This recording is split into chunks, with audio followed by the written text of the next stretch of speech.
الحمدللہ، اللہ تعالیٰ کا لاکھ لاکھ شکر ہے کہ مالک الملک نے اپنی یاد کی توفیق اور موقع عطا فرمایا۔ لاکھوں اور کروڑوں درود حضرت محمد مصطفیٰ صلی اللہ علیہ وآلہ وسلم پر، جن کے طفیل مالک الملک نے یہ مہربانی عطا فرمائی۔ سامعین اکرام، اللہ تعالیٰ نے قرآن پاک میں ارشاد فرمایا، اعوذ باللہ من الشیطان الرجیم، بسم اللہ الرحمن الرحیم۔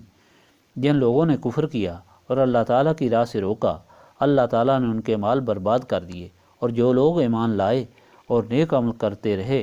اور اس پر ایمان لائے جو محمد صلی اللہ علیہ وآلہ وسلم پر نازل کی گئی، اور وہی ان کے رب کی جانب سے حق ہے، اللہ تعالیٰ نے ان کے گناہ ان سے ہٹا دیے اور ان کا حال سنوار دیا۔ یہ اس لیے کہ جن لوگوں نے کفر کیا وہ باطل کے پیچھے چلے، اور جو لوگ ایمان لائے انہوں نے اپنے رب کی طرف سے حق کی پیروی کی۔ اس طرح اللہ تعالیٰ لوگوں سے ان کی حال بیان فرماتا ہے، پھر جب تمہارا مقابلہ کافروں سے ہو تو ان کی گردنیں اڑا دو، یہاں تک کہ تم انہیں خوب قتل کر چکو تو مضبوطی سے باندھ لو، پھر اس کے بعد یا تو احسان کر کے یا فدیہ لے کر چھوڑ دو، یہاں تک کہ مخالف فوج اپنے ہتھیار رکھ دے۔ یہی حکم ہے، اور اگر اللہ تعالیٰ چاہتا تو خود ہی ان سے انتقام لے لیتا۔ یہ اس لیے تاکہ تم میں سے بعض کو بعض کے ذریعے سے آزمائے، اور جو لوگ اللہ تعالیٰ کی راہ میں قتل کر دیے گئے تو وہ ان کے اعمال کو ہرگز ضائع نہ کرے گا، وہ پہنچا دے گا ان کو بلند مدارج پر، اور سنوار دے گا ان کے حالات، اور داخل کرے گا ان کو بہشت میں جس کی پہچان اس نے ان کو کرا دی تھی۔ اے ایمان والو، اگر تم اللہ تعالیٰ کی مدد کرو گے تو وہ تمہاری مدد کرے گا اور تم کو ثابت قدم رکھے گا، اور جنہوں نے انکار کیا خدا کرے وہ منہ کے بل گریں، اور اللہ تعالیٰ ان کے مال کو برباد کر دے۔ یہ اس لیے کہ انہوں نے ناپسند کیا جو کہ اللہ تعالیٰ نے نازل فرمایا تھا، پس اس نے ضائع کر دیا ان کے مال کو۔ کیا انہوں نے سیر و سیاحت نہیں کی تاکہ وہ خود دیکھ لیتے کیا انجام ہوا ان منکروں کا جو ان سے پہلے گزرے۔ اللہ تعالیٰ نے ان پر تباہی نازل کر دی، اور کفار کے لیے بھی اس قسم کی سزائیں ہیں۔ یہ اس لیے کہ اللہ تعالیٰ اہل ایمان کا مددگار ہے اور کفار کا کوئی مددگار نہیں۔ پچھلے فرمان الہی میں اللہ تعالیٰ نے مشرکین مکہ کو فرمایا کہ تم باہر نکل کر اپنے ارد گرد دیکھو کتنے کھنڈرات پڑے ہیں جو اللہ تعالیٰ کے عذاب کی گواہی دے رہے ہیں۔ اللہ تعالیٰ فرماتا ہے، ان لوگوں کو ہر طریقہ سے سمجھایا گیا، رسولوں کے ذریعے، کتب آسمانی کے ذریعے، معجزات کے ذریعے، لیکن وہ اپنی گمراہی میں گم رہے، اور جس وقت عذاب آیا تو وہ باطل معبودان سے گم ہو گئے جن کو وہ اللہ تعالیٰ کا شریک ٹھہراتے تھے۔ اللہ تعالیٰ فرماتا ہے کہ جنوں کی جماعت نے جب تلاوت قرآن پاک حضور پاک صلی اللہ علیہ وآلہ وسلم کی زبان مبارک سے سنی تو چپ ہو کر غور سے سنتے رہے۔ جب تلاوت ختم ہوئی تو اپنی قوم کی طرف گئے اور ڈر سناتے ہوئے ان کو کہا کہ ہم نے آج موسیٰ کے بعد ایسی کتاب سنی جو پہلی ساری کتابوں کی تصدیق کرتی ہے، حق کی طرف بلاتی ہے، راہ مستقیم دکھاتی ہے۔ اے قوم، فوراً اس بلانے والے کی دعوت قبول کر لو، ایمان لے آؤ تاکہ گناہ معاف ہو جائیں اور عذاب سے بچ جاؤ۔ یاد رکھو، جو دعوت حق قبول نہیں کرے گا وہ داعی اللہ کو ہرگز عاجز نہیں کر سکے گا، اور اس منکر کا کوئی مددگار نہیں ہوگا، اور ایسے لوگ کھلی گمراہی میں ہوتے ہیں۔ یہ اتنے کم عقل ہیں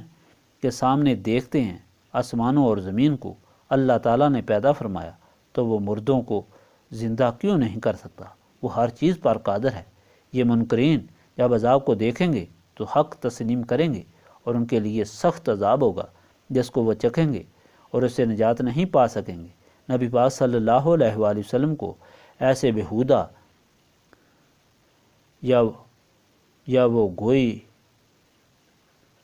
باتوں پر صبر کرنے کا حکم ہوا جس طرح کہ پہلے اولو العزم پیغمبر صبر کرتے رہے، اور ان کے لیے عذاب مانگنے سے منع کیا، کیونکہ جس دن کا اعلان ہوا ہے جب وہ سامنے آئے گا تو اس وقت یہ افسوس کریں گے اور دنیا کی گزاری ہوئی زندگی ایک ساتھ سمجھیں گے، لیکن پھر ان کے لیے تو ہلاکت ہی ہوگی۔ آج کے فرمان میں اللہ تعالیٰ نے گزشتہ حالات بیان فرمائے۔ وہ لوگ جنہوں نے بغاوت کی ان کو تحس نحس کر دیا گیا، کیونکہ یہ لوگ خود بھی انکار کرتے تھے اور دوسرے لوگوں کو حق کے راستے سے روکتے بھی تھے، اس لیے ان کے اعمال برباد کر دیے گئے۔ مگر جنہوں نے اطاعت کی، نیک اعمال کیے اور اللہ تعالیٰ کے رسول صلی اللہ علیہ وآلہ وسلم پر جو قرآن پاک اتارا گیا اس کی پیروی کرتے ہیں، یہی لوگ حق پر ہیں۔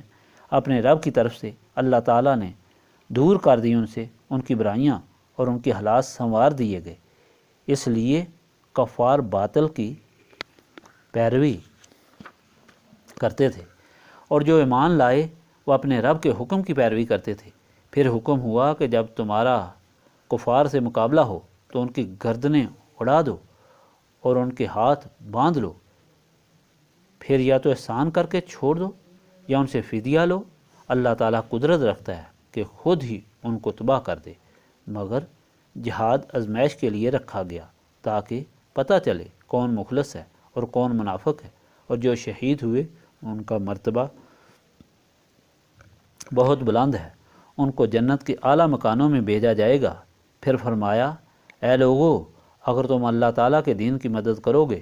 اور اللہ تعالیٰ تمہاری مدد کرے گا، اور جنہوں نے کفر کا ساتھ دیا خدا تعالیٰ ان کو ذلیل کرے گا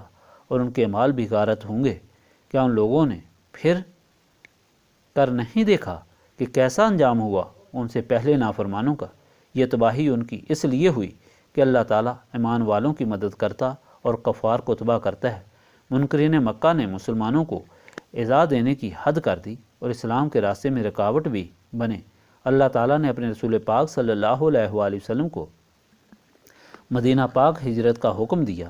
تاکہ دین اسلام کی تبلیغ ہو سکے۔ اہل مدینہ انصار نے حضور پاک صلی اللہ علیہ وآلہ وسلم کے مبارک قدموں کے نیچے اپنی آنکھیں اور دل بچائے، حضور پاک صلی اللہ علیہ وآلہ وسلم کا استقبال کیا اور اپنی ہر چیز کو اللہ تعالیٰ کے رسول صلی اللہ علیہ وآلہ وسلم پر قربان کر دیا۔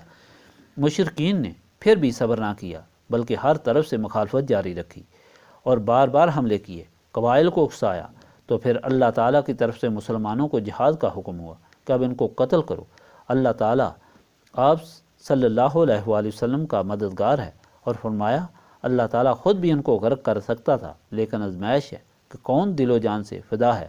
اور کون عبداللہ بن ابی کی طرح منافق ہے۔ اور فیصلہ ہوا کہ جو اس آزمائش میں پورا اترے گا